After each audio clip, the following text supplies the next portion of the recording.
Now I will call upon Dr. Chaitra Jayadev to come and speak to us on the surgical crossroads in DME. Yeah, so good evening everyone. I have a quick talk on managing DME with coexisting cataract. So we already are very familiar with this slide. We all know by 2040 we are going to have a huge number of adults living with diabetes and having vision threatening complications of the same.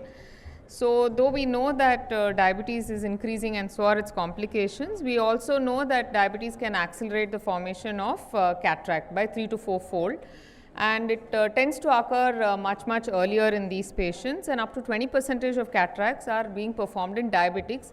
This is as far as a study that was published in 1996, but the more recent studies show that more than 30% of cataracts are being performed by diabetics in UK.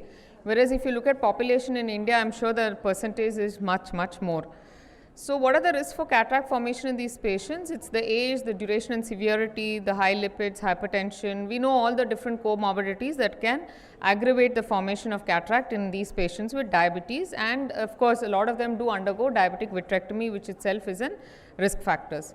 Now, what is the reason for progression of diabetic retinopathy in these patients with cataract is sometimes we see DR worsening after cataract. It could be because of increased vascular permeability, which is the topic for discussion today, which leads to DME. There is also capillary closure, ischemia, neovascularization, vitreous hemorrhage, progression of TRDs as well. It is rather unclear whether it is because of the surgery per se or the natural progression of the disease, or because of increased inflammation post-op, or because of other mechanisms that we are yet to understand. After FICO emulsification, there are many studies that actually don't show any evidence of progression. This is basically those patients with the lower risk of systemic issues. There is no diabetic retinopathy pre-op, or patients with a controlled retinal disease. Whereas there is clear evidence of progression in those patients with actually moderate to severe NPDR rather than PDR per se, and the presence of macular edema at the time of surgery, or those with poor glycemic control itself. So this is a study which has actually looked at real world data for the impact of cataract surgery on DME. This was 4,850 eyes, and the treatment required DME was 2.9 in that year prior to the surgery versus 5.3 at the end of the year after surgery. So you see a clear jump in the incidence of DME that required treatment. The risk increased sharply after surgery, peaking at 3 to 6 months period, and it was associated with preoperative grade of retinopathy in the first year. So if there was no DR, it was much lesser, and you see the highest percentage here of 13% in those patients with severe NPDR. So the two groups of patients that we need to keep a close watch on are the moderate and the severe NPDR patients. So why do you want to do the cataract surgery? Is because it's obviously affecting the patient's day-to-day activities, or because it's not allowing you to get an optimal view of the fundus for either for diagnosis or for treatment per se. Surgery timing, ideally when there is no or minimal DME, so plan surgery early for these patients, definitely before cataract advances enough to prevent visualization. Technique, of course, FICO has the most advantage with reduced inflammation, rapid rehabilitation. You can get an early appraisal of the retinopathy and treatment if required. And of course, there are different ways to manage complications or challenges with these patients.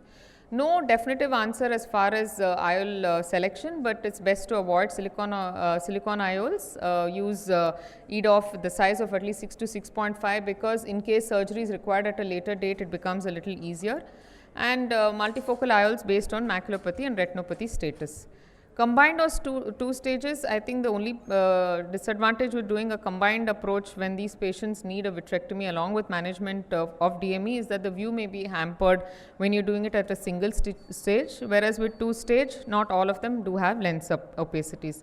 So managing pre-existing DME is very important. This was a study of close to 4,000 patients who underwent cataract surgery in the previous 3 months. The large part of them were diabetic, and about 6.6 had CSME. So new onset DME after cataract surgery, well, it was almost 62% for no DR after surgery, and a high relative risk of new DME was at least 1.8 after cataract surgery, which is rather high. So what do you have? Options are individualized primarily, but there are different options available, primarily pharmacotherapeutic agents, intravitreal therapies. And these are the two options that are available. Either it is a DEX implant or anti-VEGF. Going on to DEX and DME for planned, whether it is before, during or after, it's an important decision to take, but there is enough evidence to show us because of based on its postoperative inflammation control, it is quite an effective option because it's also longer lasting. And it has a slow intraocular release, therefore, it is much more effective when you want to control the edema and the postoperative inflammation. So, this is a study that looked at eyes with pre-existing DME when the implant was given a month before surgery, and you can see it prevented DME worsening after surgery, and the benefits last up to 3 months. And this is another study which combined it with the surgery itself, and it showed that the effect lasted 3 months and the effect was much better than the FICO only group. Again another study, here also they saw that the follow-up was they did a follow-up monthly and they saw excellent results. Here the DME recurred only in 4 eyes at month 6 and none of them till then. So, DME with cataract is visually disabling. It should be stabilized ideally before cataract surgery. Good counseling on the visual outcome is important in these patients. Complete resolution of DME may not be achieved before surgery. Hence, we need to plan it at the earliest. Thank you so much.